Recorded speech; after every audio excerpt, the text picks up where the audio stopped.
Thank you for tuning in to segment from the Slumpbuster Podcast. If you are picking the Chargers to win coming off the bye week, then don't forget to leave a like on this video. And if you subscribe to the Patriot Way, make sure to drop a comment below. Don't forget to subscribe, folks. The New England Patriots are going in as 5.5-point underdogs into Los Angeles. Now, speaking of a game, the brakes beating off of you, the Chargers have had to sit at home a week thinking about what happened to them in Baltimore, which one of those weirder games on the schedule when you talk about two teams that we thought going into it were evenly matched and one team just ran away with the victory. I did not see that coming from the Chargers when they traveled on the road. Again, they've had a week to think about. They had a bye. Now, did the Patriots have a bye? That's something to talk about, because what the Patriots did to the Jets was, oh my God. I was actually listening to your last podcast where you're talking about it. I didn't think they had 50 points in them either. Like, I thought the Patriots could beat you by multiple scores, certainly beat you if you're the Jets by multiple scores, but to put up 50 on you, that is a huge indictment on everything that they are currently doing, whether that's Joe Douglas, Robert Saleh, or the drafting of Zach Wilson. Everyone's currently on panic alert there in New York because of it. What I will say, though, and this is a unique matchup, is that the Patriots, their running game, and we talked about this on the Slumpbuster Fantasy Football Podcast too, had 3 top 13 fantasy running backs this week. They had Damien Harris as the 3rd ranked. They had Brandon Boldin as the 6th ranked running back in the week. And then J.J. Taylor was the 13th ranked running back on the week. Going against this Chargers run defense that was allowing 160 rushing yards per game. In fact, they were allowing in their last 2 games 400 rushing yards and 6 rushing touchdowns between the Browns and the Ravens.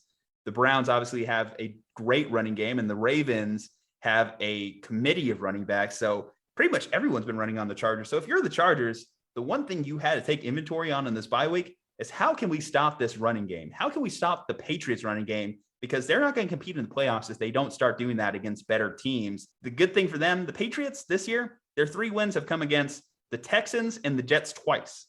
So I don't know if the Patriots are a good team. And that's why I'm going to go with the Chargers, even though I still have those hollowed memories of, what was it, 45-0 last year. So maybe that's sat in the Chargers players' minds as well when they're thinking about beatdowns from either last week or last year. The Patriots kind of feel like a 4-3 team that happens to be 3-4 because of that Damien Harris fumble at the end of the Dolphins game. You could maybe argue the Nick Folk field goal against the Bucs too, but also Tom Brady played one of the worst games of his career in that game, which is just, you could say that that's partially the Patriots' undoing and the strength of Bill Belichick. I just like to think it's just a weird fluke game that Brady just happened to play terribly in Foxborough during his first game. But I'd say that the Patriots are like a 4-3 type of team. And I guess that means that the Chargers are slightly better than the Patriots at this point, but there's also a lot of really good teams in the AFC. So it's hard to figure that out here. I am going to take the Chargers in this game to win. I'm going to trust Vegas when they say 5.5-point spread on this one. So I feel pretty good about the Chargers coming off the bye week. Last time we talked about the Chargers, I believe, was before the Ravens game. And I talked up my man, Mike Williams, also on my 6-1 fantasy football team this year. And that man put up a dud of a game against the Baltimore Ravens. You want to talk about what the Ravens did well? They took away Keenan Allen. They took away Mike Williams. So if you're the Patriots, you know what Bill Belichick does. He takes away your favorite weapons. So they are going to be charged with having developed a strong running game with either Larry Roundtree or Austin Eckler to get some points on the board. Because let's face it, the Patriots, Bill Belichick, he still does have that record against quarterbacks less than 25. What does Justin Herbert qualify as? A quarterback less than 25 years of age. So I think this can be a lot closer. I agree with you. I think Vegas, with the spread, they're doing a good job in picking this, because I do give the Patriots a chance. They've been close in the majority of their games.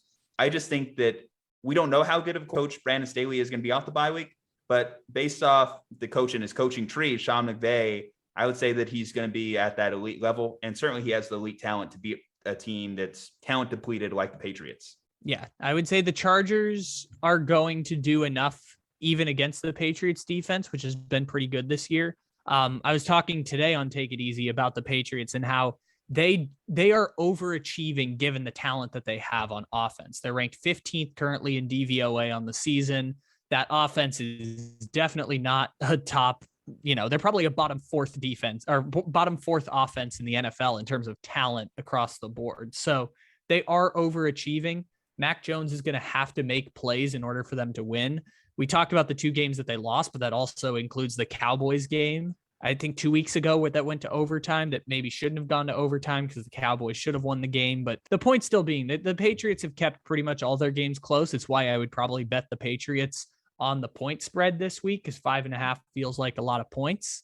That might be one of my locks over on the Take It Easy Pick'em pool this week. But I will take the Chargers to win outright because I don't have the cojones to pick the Patriots at this time. So I'm going to take the safe pick and take the Chargers there, because the Chargers are going to do enough. The Patriots are going to have to win by Mac Jones or the defense. Maybe they get a pick 6 in there, but most likely they're going to need Mac Jones to make plays for them to win. And if that's going to be what it comes down to, like the Chargers' chances. That should be a thing we develop a graphic for, the cojones pick of the week, cojones pick of the week, go classic shock jock radio with it.